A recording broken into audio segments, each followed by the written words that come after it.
नमस्कार दोस्तों, bank Nifty analysis की वीकली वीडियो में आपका स्वागत है। बैंक निफ्टी का weekly and daily time frame पे एनालिसिस करते हैं। आइए चार्ट पे एक बार देखो, ये वीकली टाइम फ्रेम है और सबसे पहले हमें देखना होता है कि मार्केट का ओवरऑल ट्रेंड क्या चल रहा है। डाउ थ्योरी को देखते हैं बड़े बड़े टाइम फ्रेम के अकॉर्डिंग।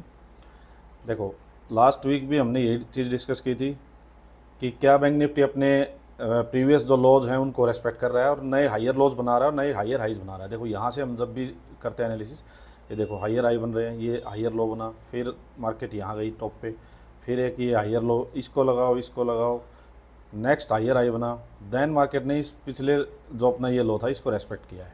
ये चीज़ हमने लास्ट वीक भी डिस्कस की थी कि मार्केट अपने लास्ट जो हायर लोज है उसको रेस्पेक्ट करके ही अपसाइड गया है।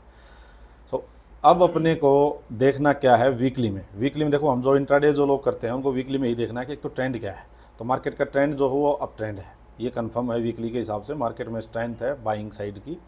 और अब अपने को रेजिस्टेंस और सपोर्ट जो डिमांड एंड सप्लाई जोन होते हैं वो अपने को फाइंड आउट करने हैं वीकली में। देखो, मार्केट में जो ये लास्ट जो लो था ना, जो हाई था, ये इसका जो रेजिस्टेंस जोन था ये 48,600 के आसपास का ये था। तब से आप देखोगे तो यहीं पे कंसोलिडेशन हो रही है और ये है आपका दिसंबर। तो अराउंड आप कह सकते हैं 5 मंथ से मार्केट में यहीं पे कंसोलिडेशन हो रही है। तो जब अब वीकली में अगर किसी एक वीक में इसके अप साइड में, जैसे देखो ये यहाँ ब्रेकआउट हुआ था इसका, बट ये कैंडल आप देखोगे, देखो कितनी वीक कैंडल बनी है। मतलब सेलर्स यहाँ थोड़े से एग्रेसिव थे और उसके बाद सेलर्स ने मार्केट को टॉप से आप देखोगे तो 47,000 मतलब अराउंड 3,000 पॉइंट्स का एक बढ़िया फॉल यहाँ पे मार्केट में आया था। इसका मतलब यहाँ बायर्स में स्ट्रेंथ नहीं थी, ये एक अच्छा ब्रेकआउट नहीं हुआ था। अब ये ब्रेकआउट हुआ है इस वीक में, बट अभी ये ब्रेकआउट आप देखोगे तो देखो उतना सॉलिड ब्रेकआउट नहीं है, क्योंकि कैंडल जो है वो आपके सप्लाई जोन से, जो ये रेजिस्टेंस बोलो सप्लाई जोन बोलो, इसके बहुत थोड़ा सा ये अपसाइड में भी क्लोज हुई है। अगर एक भी कैंडल और इसके ऊपर अच्छे से क्लोज हो जाती है तो क्लियरली हम बोल सकते हैं कि ये जो पूरा 5 मंथ्स का जो कंसोलिडेशन है इसका ब्रेकआउट हो गया है। फिर मार्केट जो है बड़े टाइम फ्रेम में टोटल जो बायर्स के कंट्रोल में होगी और अच्छा अपसाइड का एक आपका टारगेट यहाँ पे आ सकता है।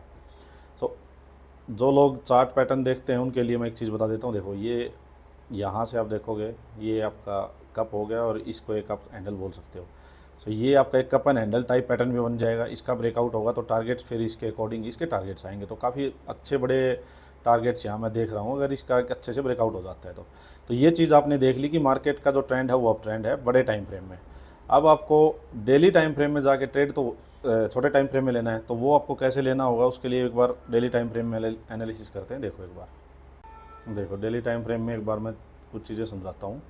यहाँ पे जो था ये प्रीवियस रेजिस्टेंस था ये, और यहाँ के बाद आप देखोगे मार्केट ने कितनी बार अटेम्प्ट किया इसको। यहाँ मार्केट ब्रेक करने के लिए आई थी, यहाँ से बायर्स लेके चले इसको, बट यहाँ बायर्स सस्टेन नहीं कर पाए। सेलर्स यहाँ पे एग्रेसिव हुए, सेलर्स इसको नीचे ले आए, बट लास्ट जो प्रीवियस लो था उसको रेस्पेक्ट किया, एक नया हायर लो बना और यहाँ से फिर से बायर्स ने ट्राई की, ब्रेकआउट भी किया बट सस्टेन नहीं कर पाए। सो ये एक फेक ब्रेकआउट हो गया। यहाँ से फिर से सेलर्स काफ़ी एग्रेसिवली इसको नीचे लेके आए, बट लास्ट अपने लो को रेस्पेक्ट किया, एक हायर लो बनाया, मार्केट फिर से अपसाइड गई। एक अच्छा ब्रेकआउट भी हुआ बट ब्रेकआउट हो गए, फिर सस्टेन नहीं कर पाया। फिर से सेलर्स इसमें एग्रेसिवली सेलर्स हैवी हुए और वापस इसको लेके आए, बट लास्ट जो लो था उसको फिर से रेस्पेक्ट किया इस बार और वापस बायर्स ने मार्केट को खींचा है। अब ब्रेकआउट हुआ है, ब्रेकआउट होके ये कंफर्मेशन कैंडल भी आई है, बट बेस्ट क्या होगा अभी देखो। एक सेकंड, मैंने जो आपको लास्ट वीक भी ये चीज़ हमने और हर दिन जो मैं एनालिसिस की वीडियो डालता हूँ उसमें डिस्कस किया है कि ये जो कंसोलिडेशन था, एक बेस्ट चीज़ ये हुई है कि किसी भी रेजिस्टेंस या सपोर्ट से पहले अगर कंसोलिडेशन हो जाता है और उसका ब्रेकआउट होता है तो वो एक अच्छी पॉजिटिव थिंग मानी जाती है कि सेम डायरेक्शन में कंसोलिडेशन के बाद ब्रेकआउट हुआ है। वही यहाँ पे हुआ है। ये 9 और 10 डेज के अराउंड का ये कंसोलिडेशन था, इसका ब्रेकआउट हुआ अच्छा खासा और उसके बाद ये कन्फर्मेशन कैंडल भी आ गई। अब दो चीज़ें हो सकती हैं कि अगर बायर्स यहाँ पे काफ़ी एग्रेसिव हैं, काफ़ी एग्रेसिव तो क्या होगा कि यहाँ पे अब आपको एंट्री ही नहीं मिलेगी। कि अब जो कुछ लोग सोच रहे होंगे यहाँ ब्रेकआउट होगा तो एंट्री लेंगे, बायर्स इसको सीधा यहाँ से खींच ले जाएंगे और जो प्रीवियस जो हाई है उसके आसपास ले जाके अपना या तो प्रॉफिट बुक करेंगे, यहाँ पे कंसोलिडेशन स्टार्ट हो जाएगी। अगर यहाँ पे बायर्स उतने एग्रेसिव नहीं है तो क्या हो सकता है, देखो पैटर्न ये बन सकता है। यहाँ पे मार्केट जैसे यहाँ से नीचे आई थी, नीचे आके मार्केट ये इस तरह से मार्केट ने ये स्ट्रक्चर बनाया, ब्रेकआउट दिया।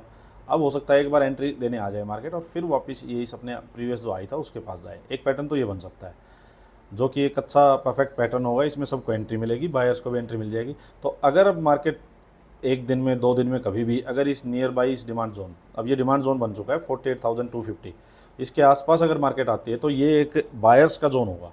यहाँ पे आप ये समझ के बैठो कि एग्रेसिवली बाइंग यहाँ से फिर से स्टार्ट होगी, क्योंकि जो लोग एंट्री नहीं ले पाए हैं वो लोग वेट कर रहे होंगे मार्केट थोड़ा सा नीचे आए, थोड़ा डिस्काउंट पे आए, और यहाँ आते ही एग्रेसिव बाइंग हो, और बाइंग होकर मार्केट फिर से अपसाइड अपने मेन ट्रेंड में, बड़ा ट्रेंड जो हो बाइंग का है उसी ट्रेंड में मर्ज हो जाए वापस।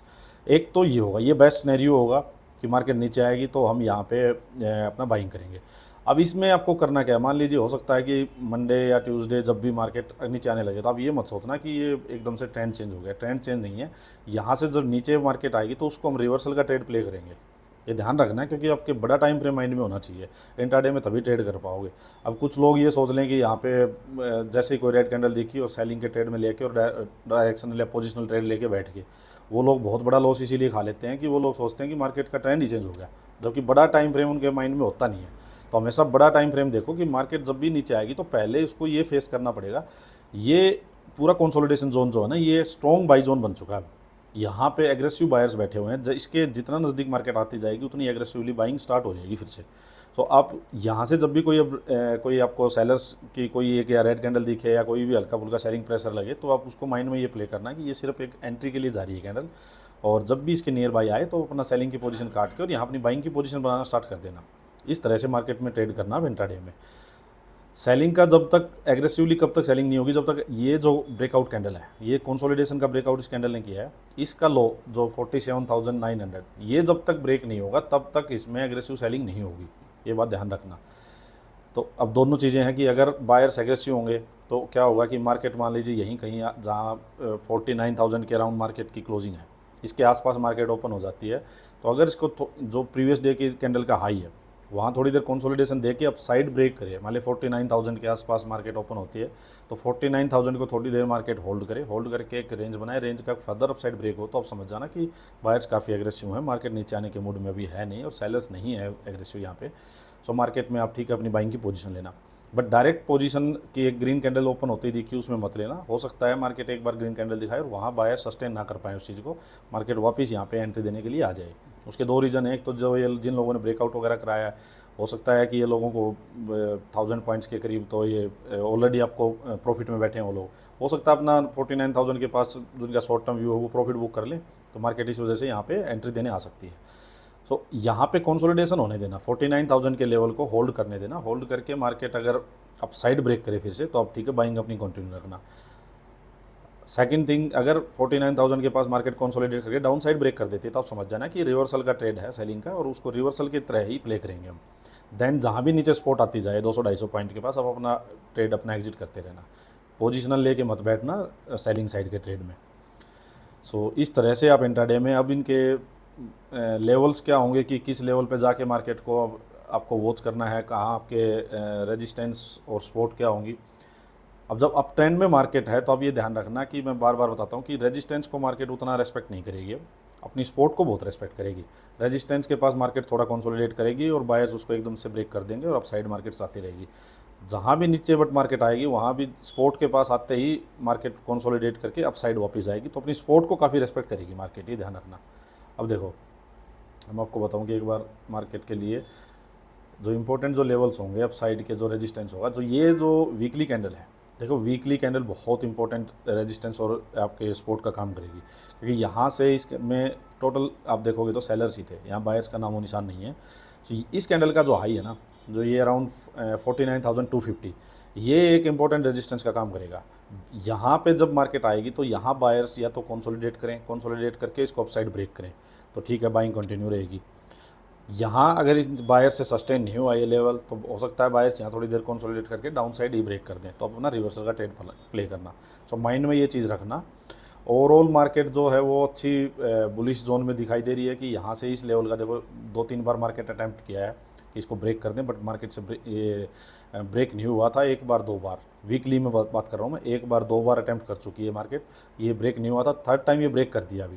तो ब्रेक करके बट एक कैंडल ओवर वीक की यहाँ ऊपर रुक जाएगी, तो इसका मतलब मार्केट ने सस्टेन कर लिया इसको, फिर एक अच्छा अपसाइड मूव आप देख सकते हो।